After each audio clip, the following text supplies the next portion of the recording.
UPSC, राज्यसेवा, MPSC answer writing करतायत, preparation करतोय. Are you aware about 4Ds? माहिती आहे काय 4D? 4D 4 डायमेन्शन्स नाही. 4D is a concept, 4D is a strategy जी UPSC टॉपर्स फॉलो करतात गाईज. आणि फॉर व्हॉट? के त्यांचा अल्टिमेटली जो आन्सर रायटिंग आहे तो बाकी दुसऱ्यांपेक्षा कसा बेस्ट आणि बेटर असू शकतो. आजच्या व्हिडिओमध्ये आपण हीच 4D स्ट्रॅटेजी काय तेच डिस्कस करणार आहोत. शेवटपर्यंत बघा आणि लाईक आणि शेअर सबस्क्राईब करायला विसरू नका.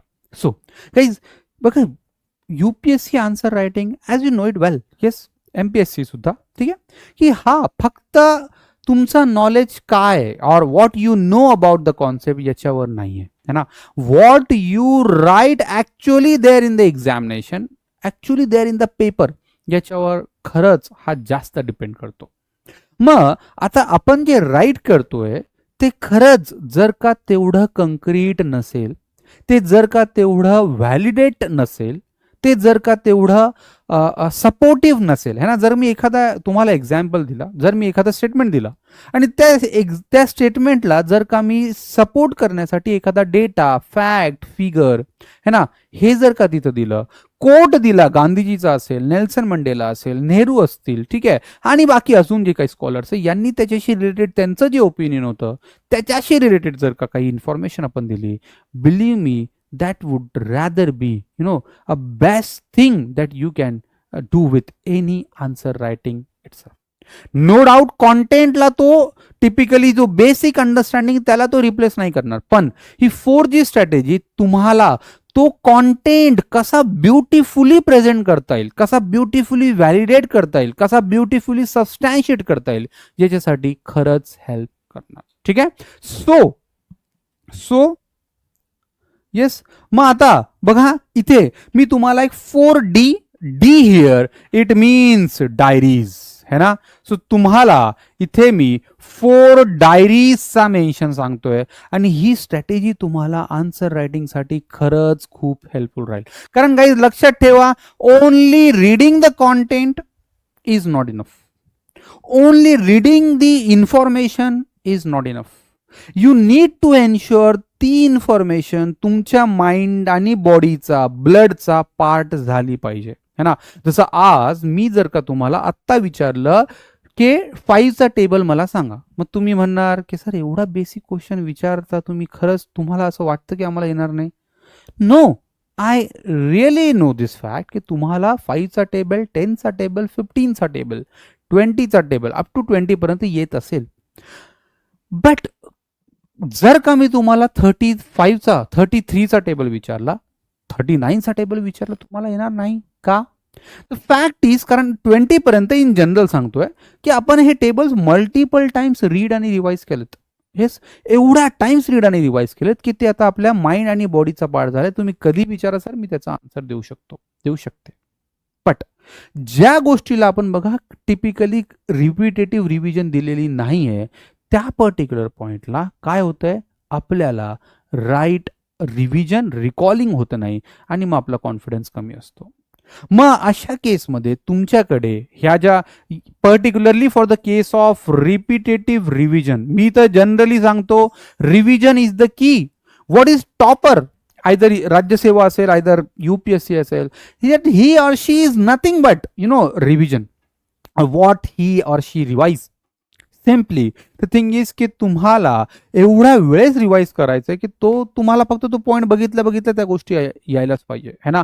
जसं history, those who can't remember the past are condemned to repeat it. Yes, जी सत्य आहे ना, है ना, की द डेव्हलपमेंट और the progress of the society can be traced how it treats women, Mahatma Gandhi है ना.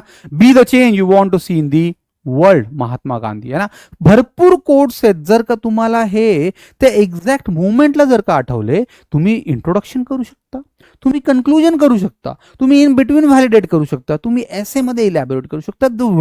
There are lot many scope for this kind of thing, ज्याला तुम्ही ऍक्च्युअल तिथे प्रेझेंट करू शकता. ठीक आहे. सो 4 डायरीज कोणत्या कोणत्या आहेत तेच आता आपण डिस्कस करणार आहोत आणि त्याचा खरंच सांगतो तुम्हाला फार इम्पॉर्टंट हेल्प होईल. पहिली डायरी आहे data diary. Yes guys, 4D tool kit, 4D data diary. Data diary काय असणार, तुम्ही काय करणार, एक 100 पेजची नोटबुक. येस, या 100 पेजच्या नोटबुकमध्ये तुम्ही वेगवेगळे पेज किंवा एरियाज घेणार, जसं विमेन, जसं पार्लमेंट, जसं लेबर, ठीक आहे, और जसं you will find India's foreign trade, ठीक आहे. असे व्हेरियस पेजेसवर, प्रत्येक पेजेसवर हेडिंग दिली आणि त्याच्याशी रिलेटेड जो काही करंट अफेअरमध्ये तुम्ही डेटा रीड करताय, तो डेटा जो रिलिव्हंट तुम्हाला वाटतो, you shall add it there in that data book itself.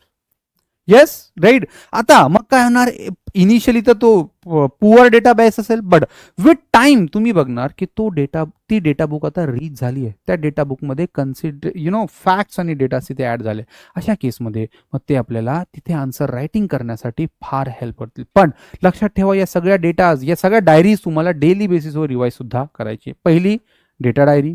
Next कोणती बघा डायरी, नेक्स्ट आहे कोट डायरी. ठीक आहे, दी कोट वाली डायरी है ना, की जसं आता मी तुम्हाला कोट सांगितलं, be the change you want to see in the world. ठीक आहे, एसेचा कोट असू शकतो, एथिक्स मध्ये तुम्ही राईट करू शकता, ठीक आहे, केस स्टडी मध्ये तुम्ही राईट करू शकता, ठीक आहे, किंवा बाकी आन्सर रायटिंग मध्ये. मग असे हे जे कोट्स असतील, जर if you have those quotes in your arsenal, you will find तुमचा आन्सर खरंच खूप बेस्ट होईल guys. And that is the reason quote diary. मग तुम्ही काय करणार, सेम जसं तुम्ही इथे केलंय विमेन, ट्रेड किंवा बाकी, ठीक आहे, असेच तुम्ही एरियाज तिथे चूज करून घेणार आणि त्याच्याशी रिलेटेड स्कॉलर्सचे जे काही कोर्स असतील ते तुम्ही काय करणार, तिथे मेन्शन करणार, तिथे नोट करणार आणि त्याला रेग्युलर बेसिसवर रिवाइज करू शकता. कोर्टला तुम्ही वीकली जरी रिवाइज केलं, that is even fine. Then data daily basis. ठीक आहे.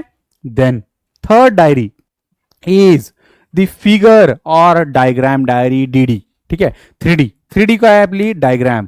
मग इथे बघा, कोणताही आन्सर रायटिंग तुमचा, कोणताही आन्सर तिथे पॉसिबल आहे की तुम्ही तिथे डायग्राम किंवा फिगर ऍड करू शकता. जॉग्राफी असेल तर मॅप 100% ऍड करा. डिझास्टर मॅनेजमेंट असेल तर तिथे तुम्ही मॅप ड्रॉ करू शकता फॉर शुअर. ठीक आहे, त्याच्यानंतर किंवा कुठे तुम्ही फ्लोचार्ट यूज करू शकता, कुठे तुम्ही रेक्टँगल वाली डायग्राम, कुठे लाईफ सायकल अप्रोच वाली diagram. There are sun diagram, there are many flowchart सारखे डायग्राम शेप. या this way you can simply draw there in order to make your answer very presentable. म्हणून diagram data diary असली पाहिजे. आणि तुम्ही newspaper read करताय, तुम्ही report read करताय, तुम्ही अजून काही कॉन्टेंट रीड करताय, तिथे बघा भरपूर डायग्राम्स दिलेले असतात, बरोबर, फिगर्स दिलेले असतात, त्या तुम्ही तिथे घ्यायच्यात आणि त्या डेटामध्ये डायरीमध्ये ऍड करायच्या आणि त्याला रेग्युलर बेसिसवर रीड आणि रिवाइज करायचं. Guys, I am telling you, त्याचा खरंच खूप फायदा होईल तुम्हाला in the actual examination. Yes.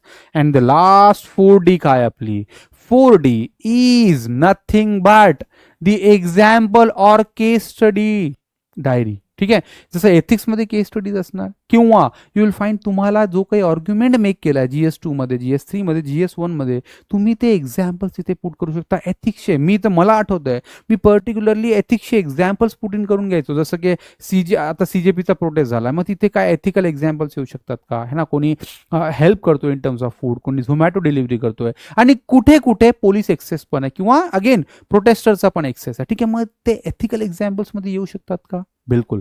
किंवा डोनाल्ड ट्रम्पच्या या ज्या व्हर्बल अब्यूज असतील, ठीक आहे, अगेन्स्ट लीडर असेल, अगेन्स्ट कंट्रीज असतील, त्याला तुम्ही एथिक्सचा एक्झाम्पल म्हणून किंवा GS2 मध्ये तुम्ही तिथे त्याला फॉर शुअर मेन्शन करू शकता. किंवा जसं हिवरे बाजार केस स्टडी आहे ना, वॉटरशेड मॅनेजमेंटची असेल, वॉटरमॅन राजेंद्र, ठीक आहे.